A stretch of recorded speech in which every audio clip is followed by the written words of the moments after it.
So welcome everyone to Making the Rounds with Patricia Grayhall and David Logan. My name is Greg Newton. I am the co-founder of the Bureau of General Services Queer Division, which is a queer bookstore inside Manhattan's LGBT Community Center on West 13th Street. It's a project that my partner and I founded in 2012, so it will be 10 years old on Tuesday, November 15th. And we have made it by taking donations and through the generosity of the LGBT Center in New York, and through sales. So donations, sales, and a lot of goodwill has made this project possible. We're all volunteer, all of our staff, and that's what makes it possible. So thank you so much to everyone who donated and to everyone who buys books from us. We very much appreciate it. If you're in New York City, please stop by the store. We also have great art exhibitions. Right now we have Catalina Schliebener-Munoz's wonderful Satanic Panic, which is a beautiful exhibition of their collages at the store. So I'm gonna introduce our guests and give you a brief summary of the book before we launch right in. So first I'll introduce Patricia. Patricia Grayhall is a retired medical doctor and author of Making the Rounds, Defying Norms in Love and Medicine, that garnered a starred review in Kirkus Reviews. She's published articles in Queer 40, The Gay and Lesbian Review, The Millions, Lesbian Game Changers, The Seattle Lesbian, and Seattle Magazine. She was recently interviewed by NPR.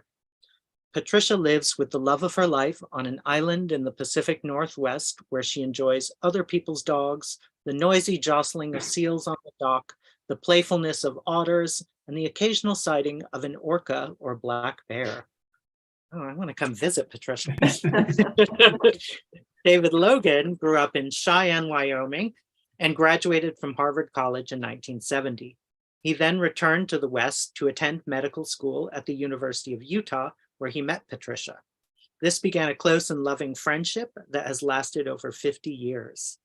They supported each other through internships and residencies in Boston, and eventually their first real jobs in Washington, D.C. David lives with his life partner on a 7-acre wildlife refuge, house included, in Palmetto, Florida, where they enjoy magnificent sunsets and amazing wildlife.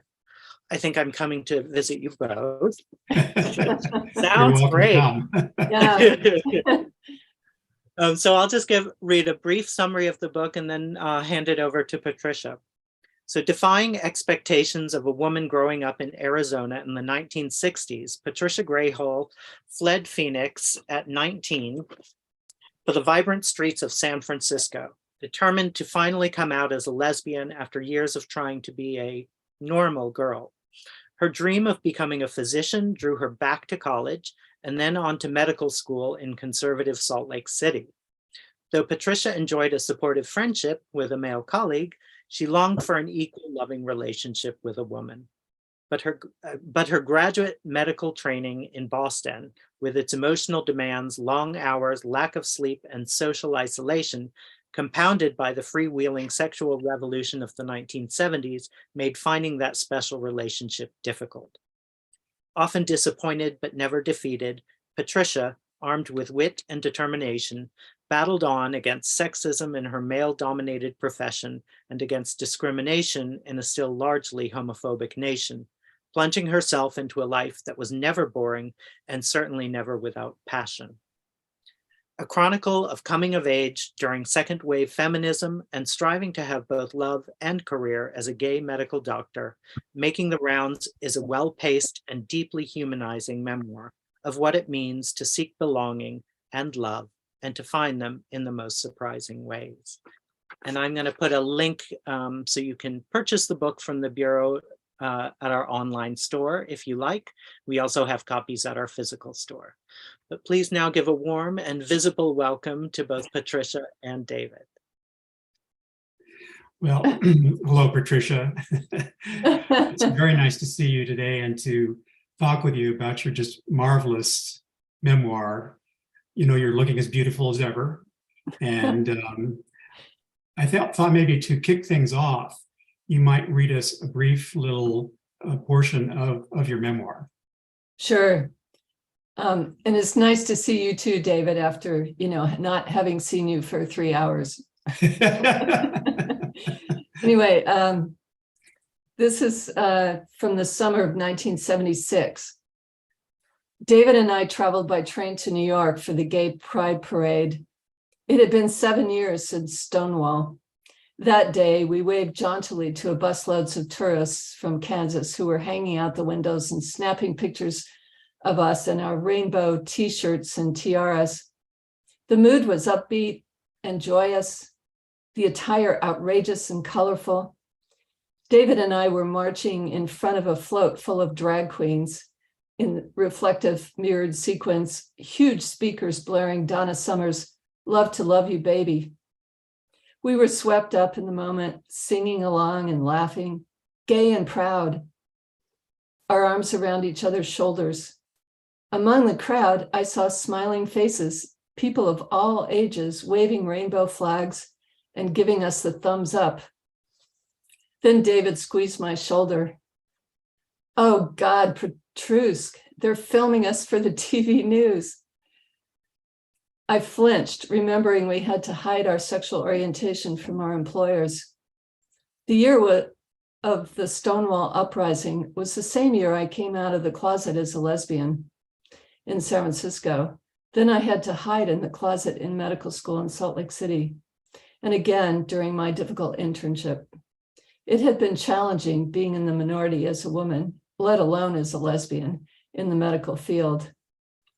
For this one day, our first Gay Pride Parade, we could freely announce to the world who we were and revel with other gays and lesbians with pride. The hell with hiding. I stepped in front of the camera. Indeed, it was a very exciting and emotional day. I've attended quite a few gay pride events in the subsequent years, but I always think of this, and this is the most memorable one that I've attended. And Patricia, it was the bicentennial celebration this year. And do you remember all the tall ships that were there out on the Hudson River during all this gay pride celebration? Oh, absolutely. It was so amazing. It was really something. And to sit on that balcony and watch the tall ships come up the whatever river it was in New York. The Hudson, yeah. Yeah, it was great. Yeah. Well, Patricia, I think probably the first question that that people would have for you would be, what actually motivated you to try to write this memoir, and why did you decide to write it now? So I found a box in my closet I hadn't opened for 40 years. And when my partner and I were downsizing, I took it out and opened it and read the journals and letters within. And as I was reliving that episode of my life in the late 60s and 70s, coming out as a lesbian and training to be a doctor when it was pretty much all male, and also having an illegal abortion prior to Roe v. Wade, I realized that my experiences had relevance beyond the personal, especially now. Is that why you wanted others to know about your story? It is. Like, even though my personal history is unique, I think it reveals universal truths about us all. We all want, well, most of us want to love and be loved. Most of us want friendship and to belong.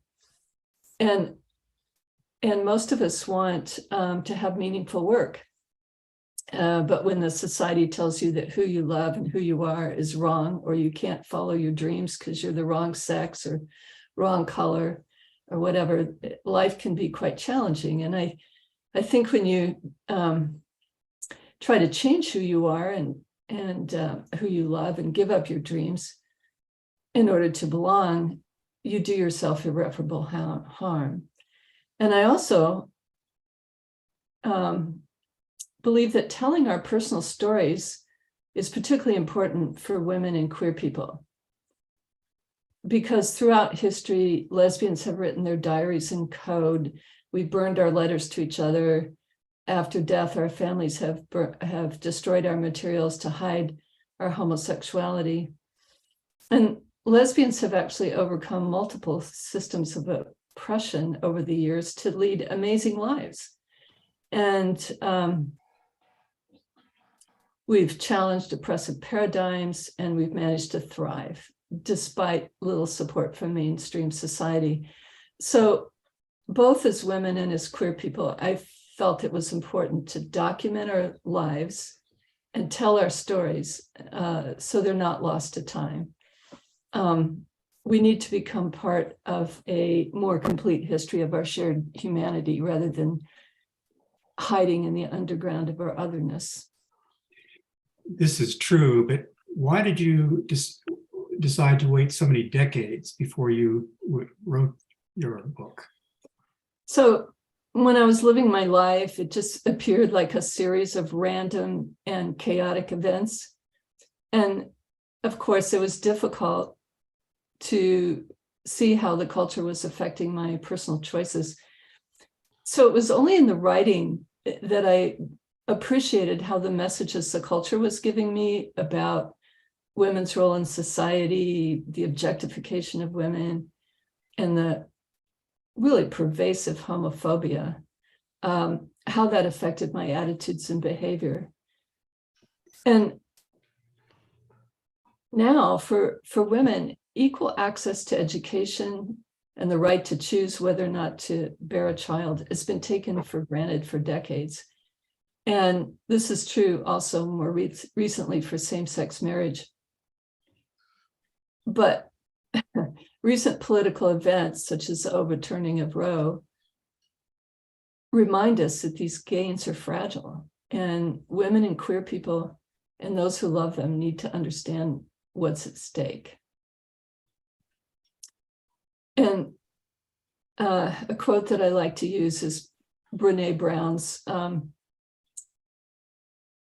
one day you'll tell your story about how you overcame what you went through, and it'll be somebody else's survival guide. So I hope that may be true from my book. We both were admitted to the University of Utah in 1971.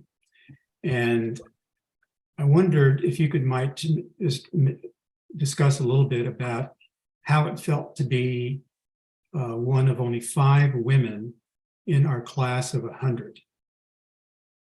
It was lonely. I mean, I was such a minority. I was a woman, I was a lesbian, I wasn't a Mormon, I was younger than everybody else. And there were I only recall 2 professors that were women. One of them, though, was this really scary looking psychiatrist. I remember her. Yeah, Nyla. She took me aside from my evaluation and told me that I should stop being so competitive, that it wasn't becoming for a woman, and that people wouldn't like me.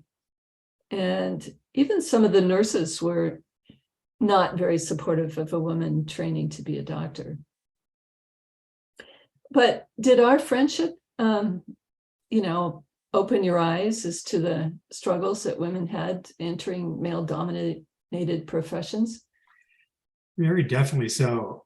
I was very naive about gender discrimination, both growing up in Cheyenne, which was very isolated, but also at Harvard, where admission was limited to men during the time that I was there.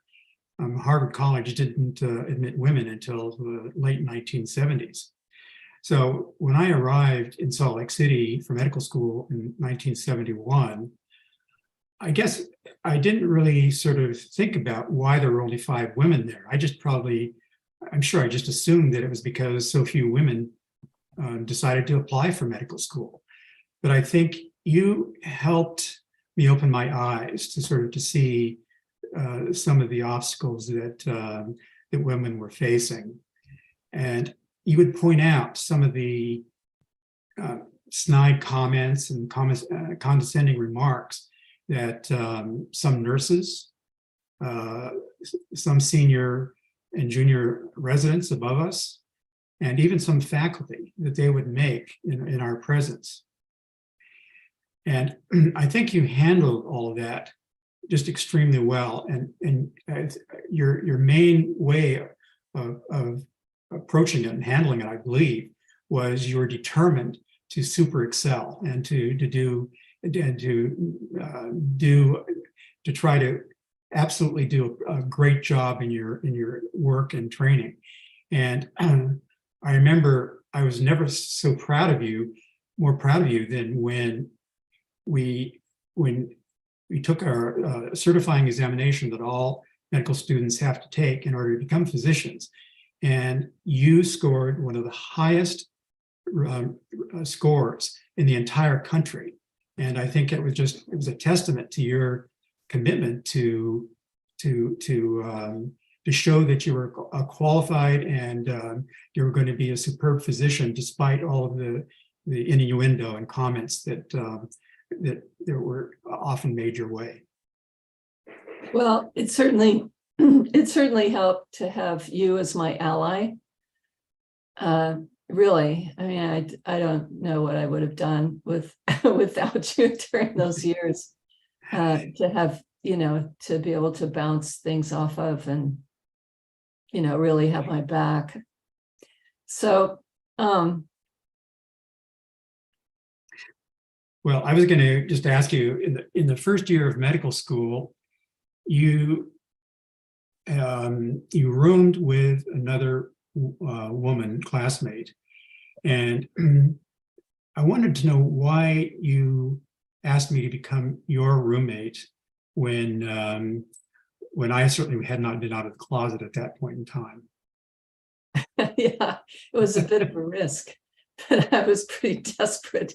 So Arliss is her name of my former roommate, and I'll just read you that little bit from my book. So Arliss and I were walking from our apartment to the anatomy lab when several of our Mormon classmates caught up and walked beside us. Looking over their lab coats, clean and pressed by their wives, I became uncomfortably aware of mine, which was greasy, wrinkled, and reeking of formaldehyde. Muttering to no one and half joking, I lamented, "I need a wife." Arliss heard me and said loudly, "What about that woman in San Francisco?" Oh my God, this was Utah in 1971. I hadn't known until that moment that Arliss was on to me. I questioned her motives. We were both competitive. If it became known to my professors I was a lesbian, they could make it even harder for me in medical school. My face burned and I said nothing, just pulled my greasy old lab coat tighter around me and walked on in silence.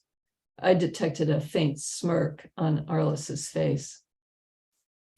Well, that morning, I decided to find a more compatible roommate and better cover. I'd begun getting to know David, one of the other 10 non-Mormons in my class. We often had friendly conversations between classes. He was short and compact with a scruffy little beard, unruly hair, and a deep baritone. At first, I noticed nothing, but that day, when I walked behind David down the hall before class, I detected a slight swish and wondered if he were gay. The next afternoon, as we headed for the medical tower apartments, I caught up with him. "David, I was thinking, I know you don't care for your roommate much. Would you like to share an apartment with me?" David's eyes widened and he tipped his head to look up at me. He cleared his throat and ran his hands through his wild hair. Hard to believe now. Strictly as friends, I reassured him. "Sure, we can talk about it," he said, eyeing me with some skepticism. We went to dinner that night, tense and quiet at first. I waited his response. Before the entree arrived, he'd agreed. This was a bold move. People would assume that we were in a romantic relationship. In Utah, we'd be the scandalous couple living together in assumed sin, but at least I wouldn't be in danger of being ostracized for being a lesbian. So David, did I influence you to finally accept your own sexuality and come out as a gay man? Yes, definitely. Patricia, I never suspected that you were a lesbian. And I remember that fateful evening when the both of us were sitting on our living room floor, cross-legged. And I even remember what you were wearing, that you had on a peach silky blouse. And when you finally sort of told me that you were a lesbian, I was really quite stunned and just overwhelmed. And it took me a few minutes to kind of absorb the fact. But then when I started to think about it, consider what you had told me, I began to kind of understand sort of the obstacles that you were facing and how difficult it kind of was. And I must say, your honesty and trust in sharing this with me absolutely helped me begin to open the door to my own sexuality. I remember you even set me up in a blind date with a young man who was in the respiratory department. And I just was amazed that you would do that on my behalf. But as it turns out, I believe that was kind of the first step really in the process that enabled me to accept who I am and eventually to enter a long-term 22, 23-year relationship with my current partner, Dennis. And we now enjoy a wonderful life here in Florida. Oh, yes, the wonderful Dennis. Yes. Yeah. Everyone loves Dennis. Yeah, too bad he can't make an appearance here. So when we moved in together and cultivated our little tribe of non-Mormons to have dinner and study with, we had really a good time in medical school, actually. I mean, what are some of the things that you remember?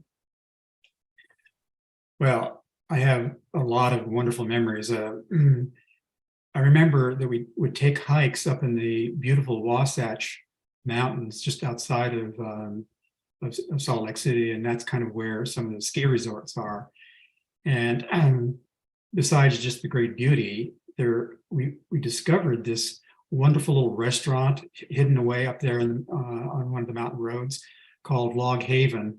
And I remember splurging there for Sunday brunch on several occasions. Wonderful waffles and omelets. It was really pretty amazing.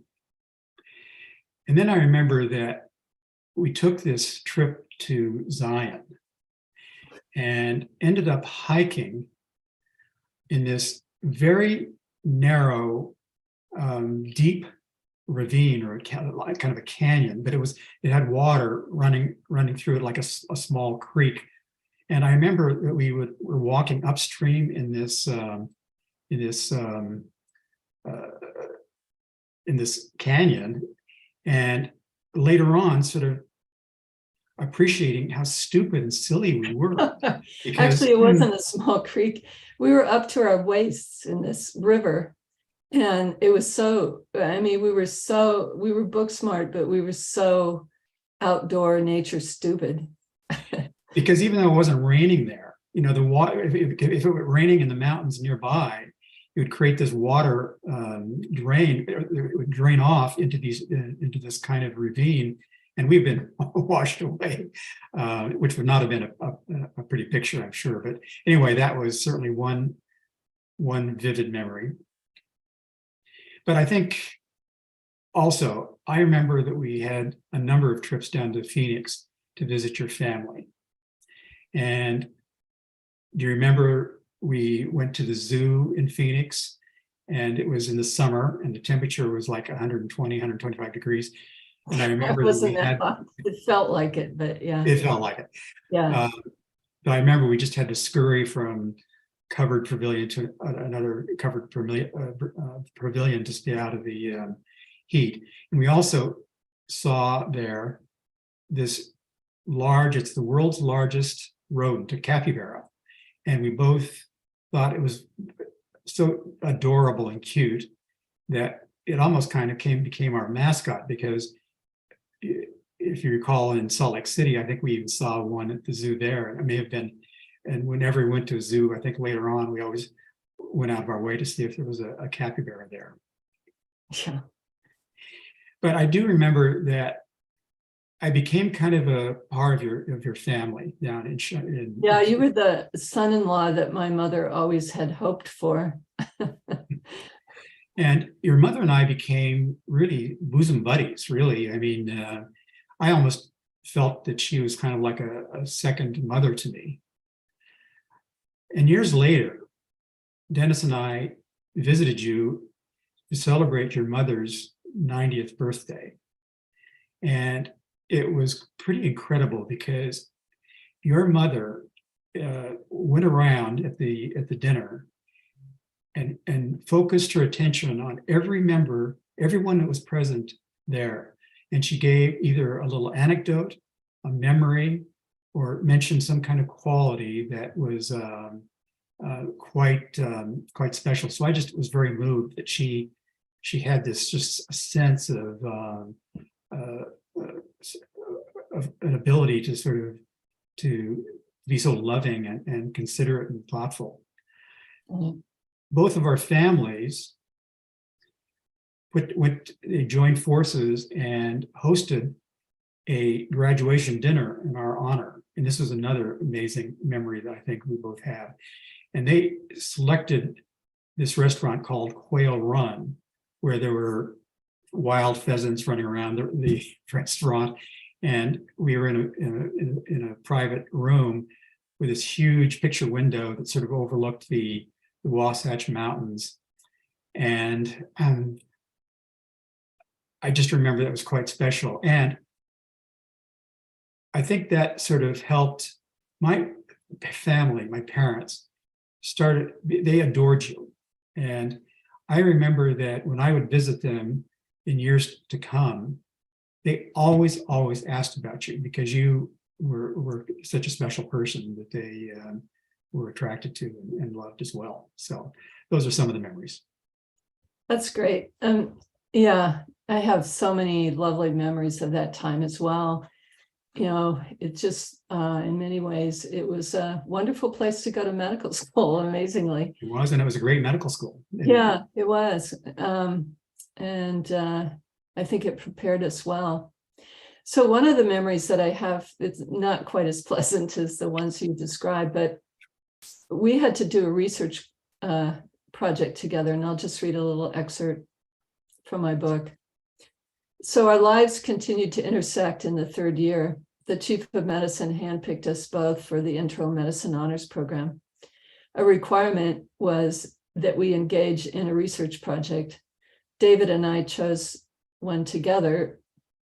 At that time, animal research was in vogue, and ours involved a young spider monkey. We were investigating his kidney function following the administration of a drug. It required putting a catheter in his penis and inserting an intravenous line.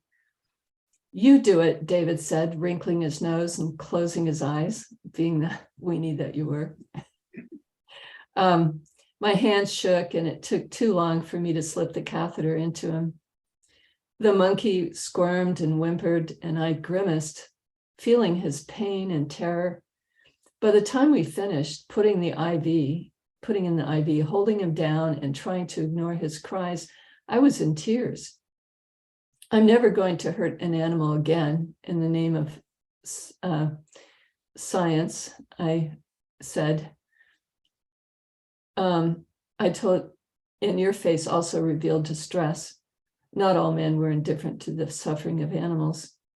Afterward, we enjoyed the first of many compensatory primary dinners at Balsam Embers. A little ironic. Well, I agree with you. David asked me, "Do you think animals have souls?" "Of course they do," I said, still upset. Yeah, I certainly agree with you that was kind of a very difficult chapter. Well, after medical school, we both ended up doing the same internship at Boston University Hospital in Boston. And I remember, and I think you would agree with this, Patricia, that was the worst year of our lives in many ways. among the horrible things about it, we were required to do these 36-hour rotation shifts. And I remember one time coming back to our apartment after one of these 36-hour stints, and I was so exhausted that I just collapsed wearing the clothes I was wearing, from the day, and didn't wake up until the very next morning, and just in time to get up and shower and change clothes to go back to start the process all over again. And I remember that you also had one 36-hour stint. When you came back, you were so sound asleep that you weren't even aware that the house next door to us caught fire and burned down. It was just pretty amazing that was it was so difficult to do these 36-hour stretches. And the other thing that was just horrible about it is that you could never, if you ever felt ill or didn't feel like you could even get up and do something because you were not feeling well, there was a strong pressure for you not to skip, for you to come up to come back to the hospital and take the rotation, because you knew that if you didn't do it, that your fellow interns would have to cover for you and have to do triple the work, double the work, just because you're not big there. So I think from start to finish, it was just a horrible year. But I think one question that you might be able to address is, you were the only woman in the internship class. And I'm just wondering how you felt about that, and if that made your life and made the experience even more difficult.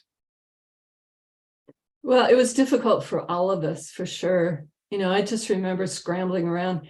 I mean, we couldn't even go to the cafeteria to eat. I mean, I remember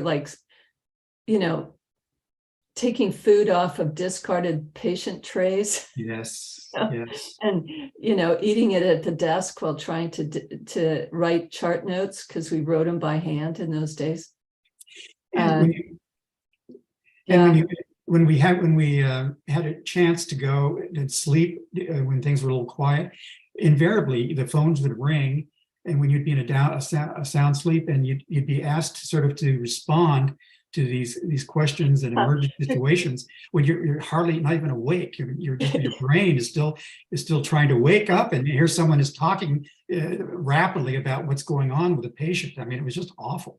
It's not a very good advertisement for a teaching hospital, for sure, because fortunately, dead asleep. Internships are much better now. I think they don't. Yeah, it is. I think it is better, but what were the special problems that you if any, that you think that you felt because just of the fact that you were a woman? Well, there were some. It was a bit more harsh at times. I'll read one excerpt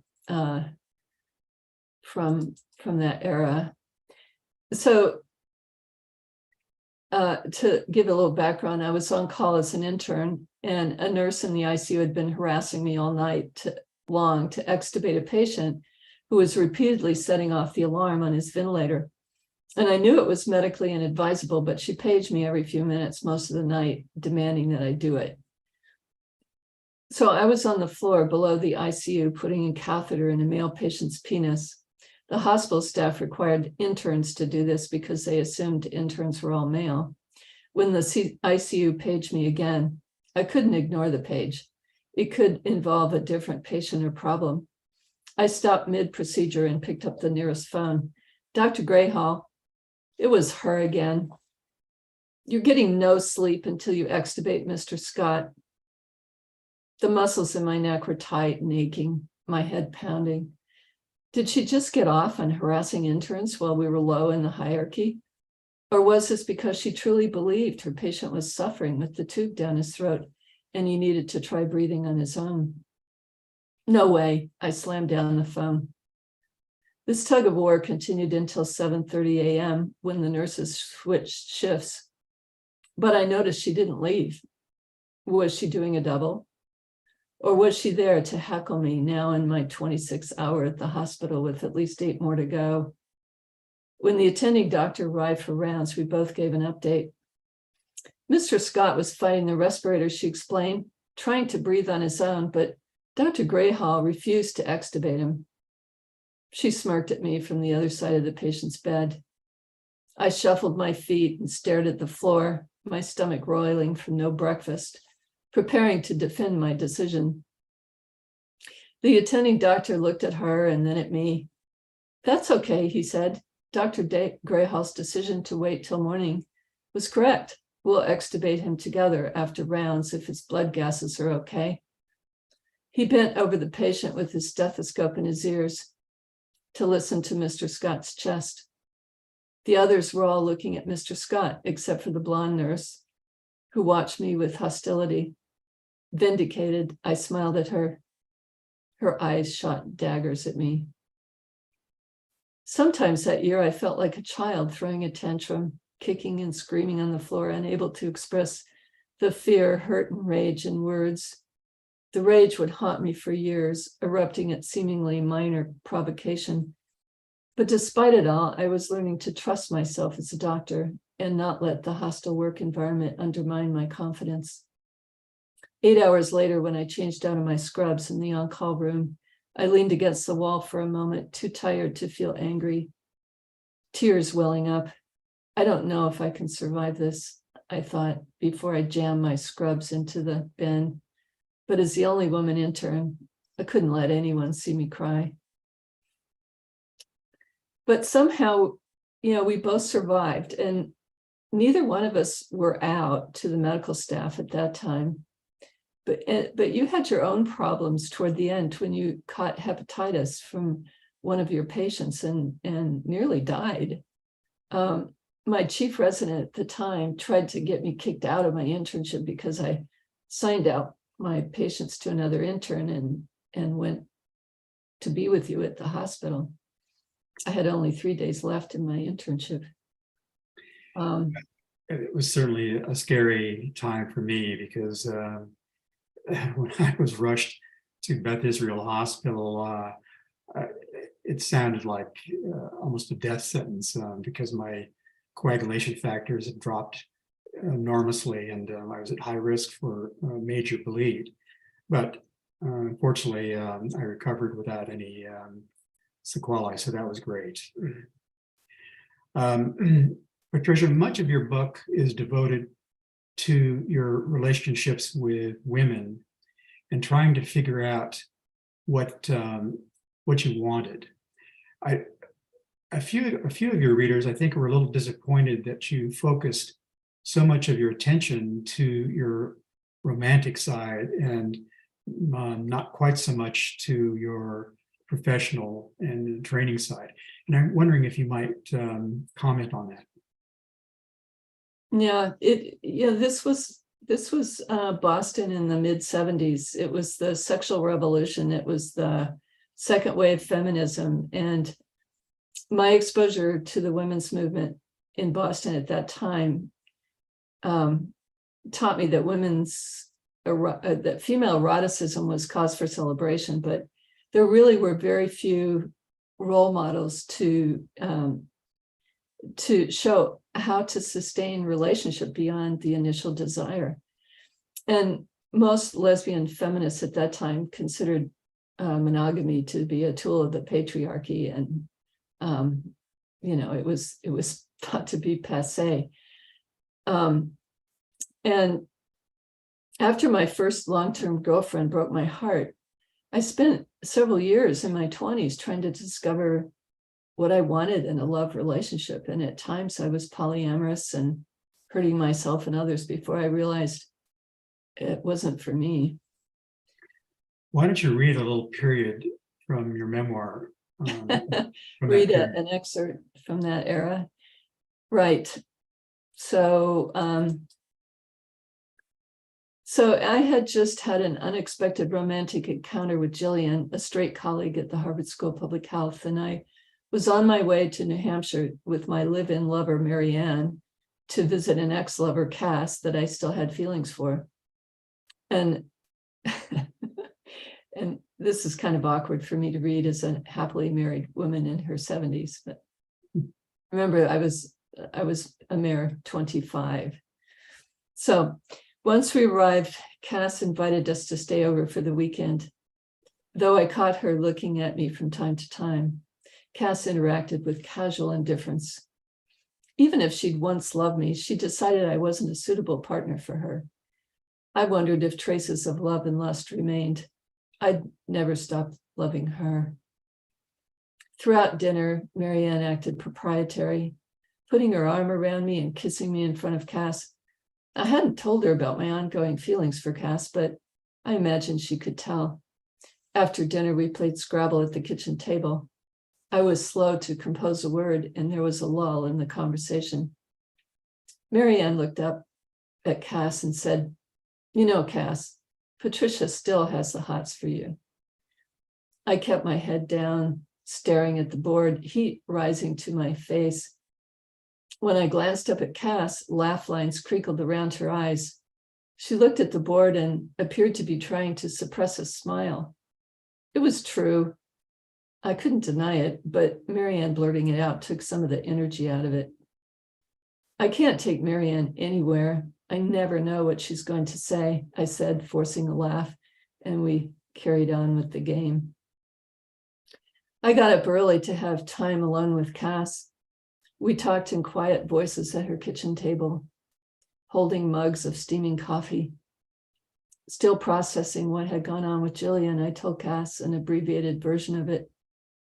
At first, Cass found it exciting and encouraged me to talk, but then she abruptly got up and refilled her mug.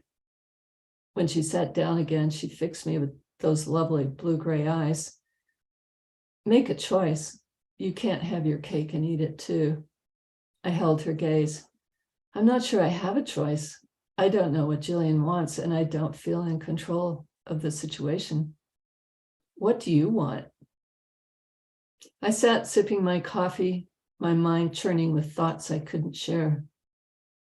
I wanted Marianne's friendship, if not her love. I wanted Cass to still love me and sleep with me. I wanted to penetrate the boundaries of intimacy with Jillian and see where it led. And I wanted no one to be hurt or for any of it to interfere with my work and career. I wanted it all. But if I'd known about Buddhism then, I'd have realized desire is the root of all suffering, and there was much suffering to come. Clearly, you had a very vibrant love life, which you shared with me over the years. But I know you were not always happy.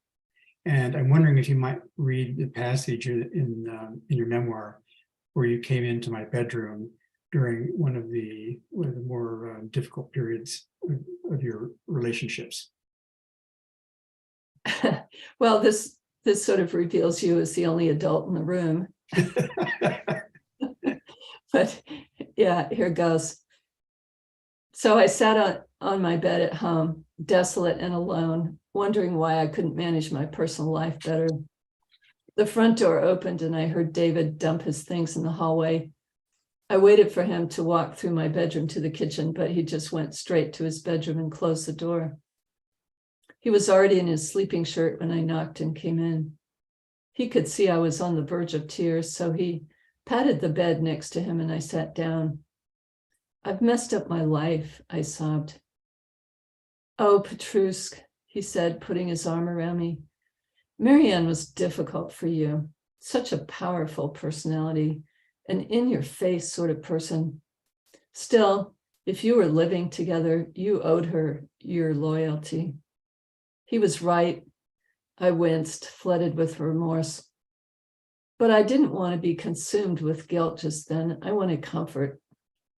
"I have to say, Petrushka, I admire the fact that you put yourself out there. You're brave and take risks and have interesting experiences with women, even though you're feeling lost right now."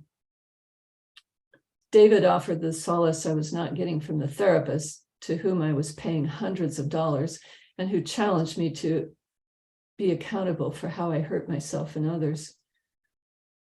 perhaps I should remain alone to better understand my motivations, what I needed, and what I could offer another, rather than chasing after the next romantic high, searching for the right woman, the right balance. But that was not to be, not yet. So, David, you had difficulty finding a stable love relationship during that time. And I remember when we first arrived in Boston, you went up to a couple of policemen on the street to ask where the gay bars were in town, which, surprised me. And although you frequented the bars and the baths, you never had a steady boyfriend, or even though I thought you'd make a great wife for somebody. Patricia, I don't think I ever told you that the two policemen that I went up to in Boston were absolutely wonderful, cute policemen. And when I told them what I wanted, that I was looking for some gay bars, they were taken back a little bit, but we continued to have a conversation, and they began pointing out and telling me the various gay bars in that area and also around Boston, and how to get there, what tube stops, to go to. And they had this cute Boston brogue, so they were very supportive and helpful, and I just felt so great about that. It gave me a nice feeling about Boston and their police department. Right, that's great. I think the main point is that when I came to Boston for my internship, I was able finally to come out to my family and friends and sort of accept my sexual orientation for the first time. Really, I mean, it was an important kind of turning point for me. And I did have a few short-term relationships, but I think that the pressures of the internship and residency was just so stressful that I just didn't have the energy or time really to devote on a long-term commitment or a commitment to another man. So I think that's I think that was the beginning of my ability to relate more seriously to other men, and eventually led, of course, to my current relationship with Dennis. Right, who everybody loves. Speaking of which, so when I asked you if you wanted me to change your name in the book, because I asked that all my characters that I was still in touch with if they wanted me to change their names. You hesitated, and then I told you, everybody likes you the best in my book. And so you decided to keep your name.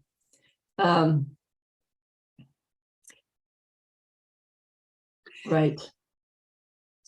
You've written your book with a pen name. Right. Patricia Grayhall.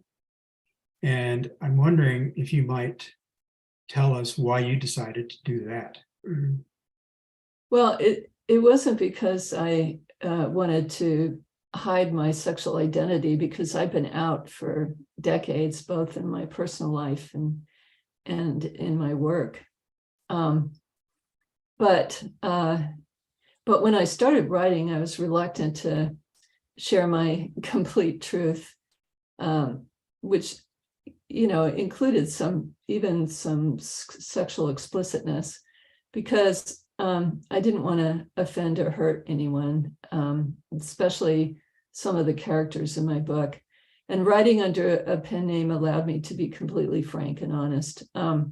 It's not a cop-out, it's all there on the page. But I changed the names of most of my characters, including my own, to protect their privacy and to avoid hurting those that I love. And for example, Cass, who's never told her husband of 30 years that we were lovers all those years ago. Well, remarkably, you're still friends with many of the women that you had met during that time period. And you came down to Florida to visit Dennis and me just at the beginning of the pandemic. And I remember we went to lunch with Cass, and that was quite it was quite nice to sort of to see her after all these years. So that was great. I wonder what it was like for you to reveal so much personal information about your love life instead of just focusing on the story of your medical training and experience.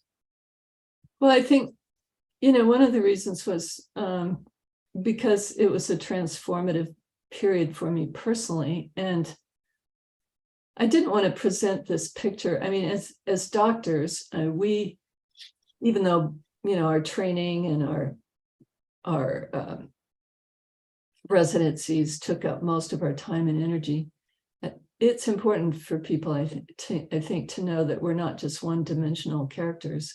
We have all the flaws and foibles of most humans, and we do have personal lives. I think also it's this process of revealing our true humanity rather than a polished version of ourselves that we might show on social media, for example, that allows us to really connect with readers. And I have written about an era of personal growth that doesn't show me in the best light, because I was a flawed and complicated woman who was shaped by my family and the culture of the time. And who I was then will be fixed in the reader's mind, even though now I'm a very different person, which is another reason for writing under a pen name. And although it was sometimes hard to relive this period of my life, I think it was necessary to feel those feelings again, to write a narrative that could connect with readers on a visceral level and evoke similar feelings in readers that then could be tempered with understanding and meaning. And it's my hope, really, that readers will learn from my mistakes and my poor choices, but also my resilience and strength. What are the main things you would like readers to take away from your book? So I'd like to inspire those who've ever been told their passions amount to the wrong feelings, marginalized people, queer people, people of color, disabled people who are struggling to fulfill dreams that others of us take for granted. For women and queer people, there's also, I think, power in knowing our history and the strength of the lives of us elders can, let younger people know what's possible. And for older women, I hope, and queer people, I hope that that my story validates some of their own experiences and reinforces for them that our lives have meaning. And finally, as Sean Thomas Doherty said, right now there's someone out there with a wound in the exact shape of your words. Well, Patricia, Dennis and I really did, both of us enjoyed your book very, very much. And I think it will have, a lot of people will sort of identify with it. I think people who were born in the 60s, who lived in the 60s and 70s, will sort of relate somewhat to some of the obstacles and challenges that existed at that time.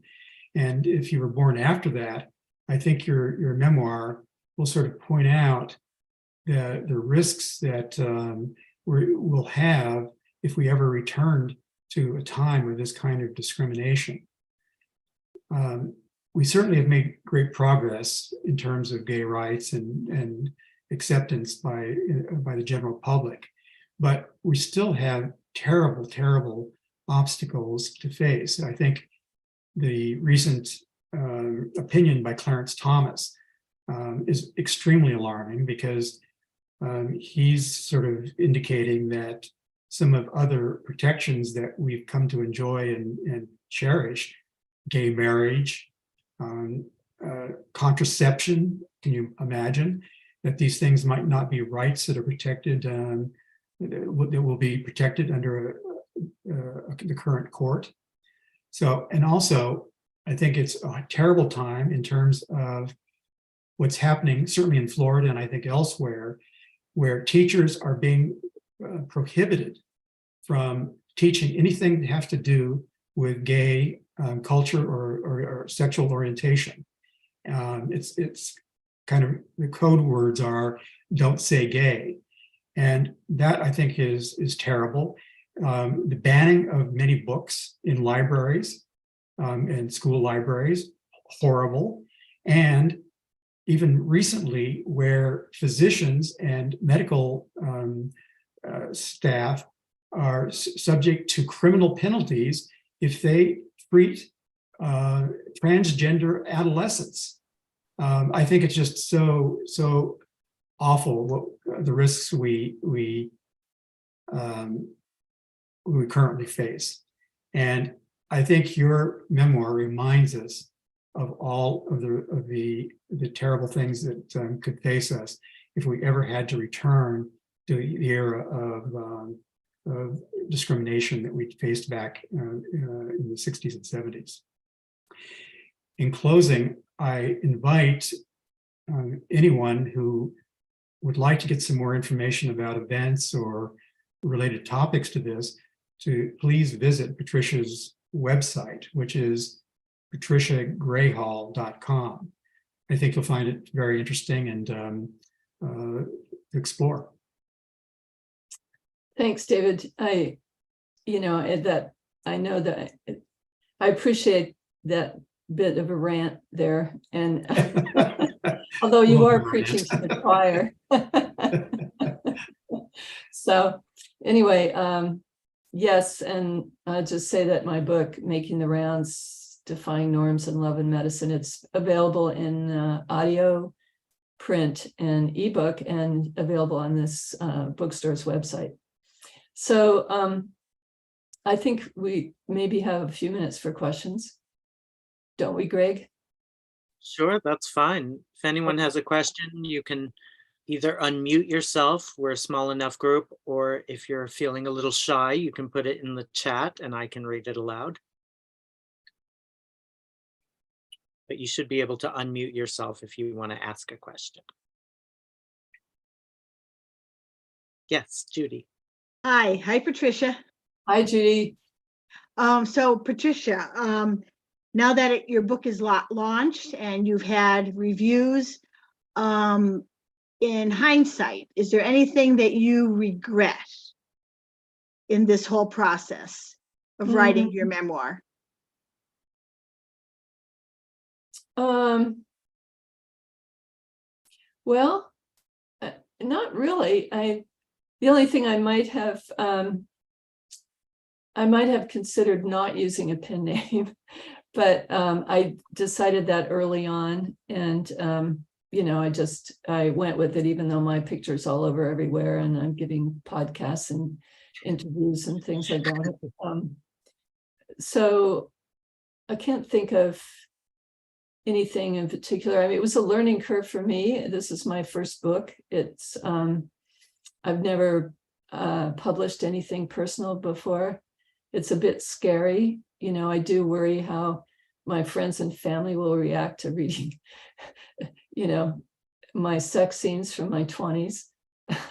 But, everybody brings to a book their own biases, their own experiences. And once it's out there, it's kind of not me anymore. It's a piece of art. And, it's a slice of life that demonstrates a trajectory. And I think it will resonate with some people, and for some people it won't. And I guess I have to have a bit of a thick skin in that regard. Yeah, right. Has your family responded yet? Yeah, actually, yes, I have. My cousins and my sister have read my book. The other generation is mostly gone, except for my 104-year-old aunt, who's still kicking and but doesn't read. And they all have, responded positively. Good. Yeah. Well, good. Again, I've enjoyed your book, and it's good seeing you here. Thank you. Thanks, Judy. And we have a question from Constance.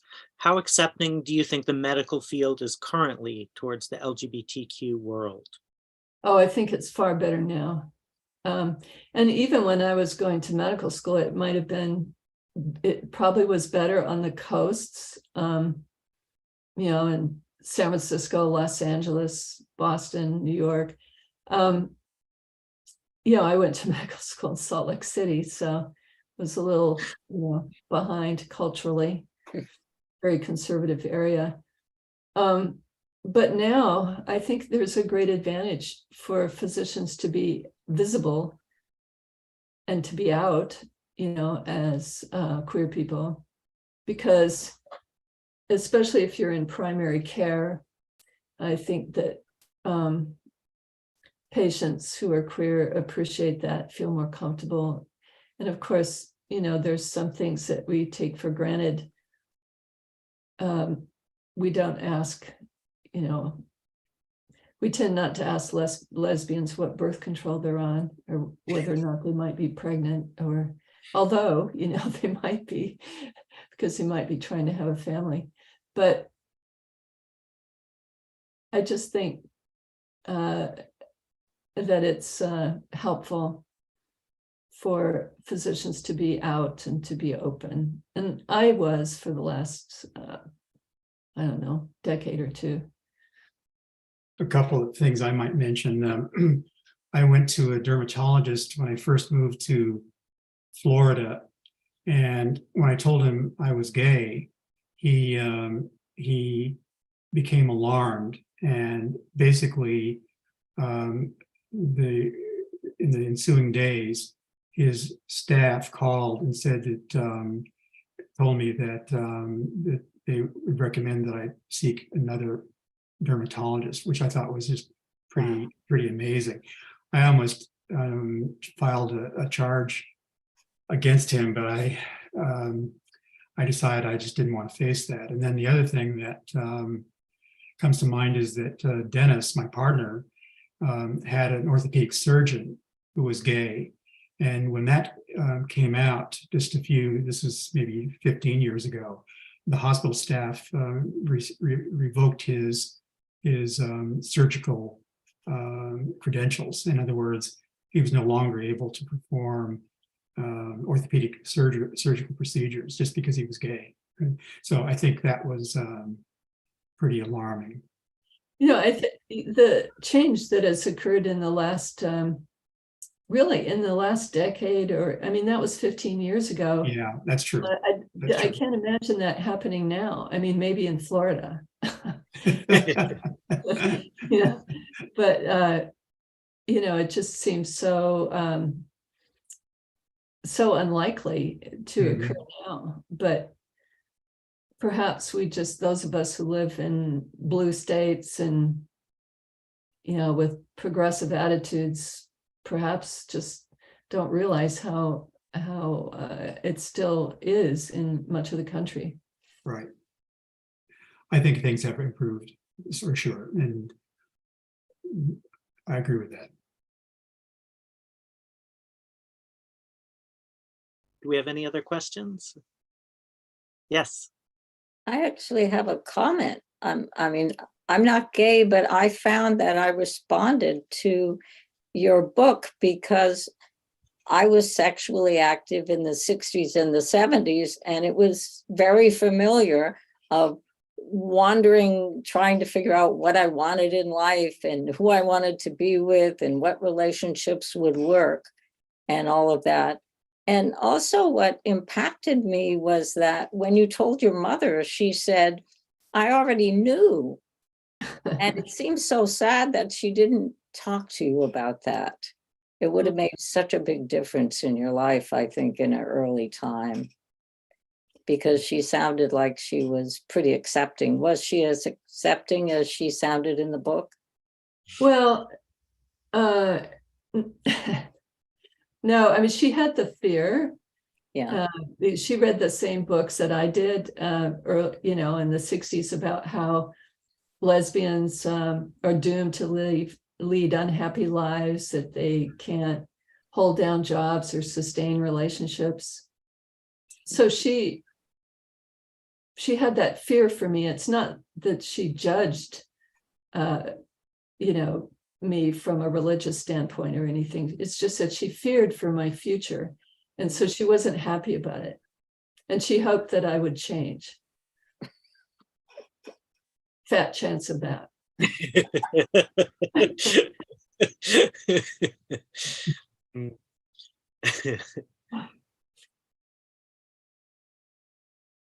Okay, do we have any other questions? Hi, anyway, it's nice to see you, Gary. All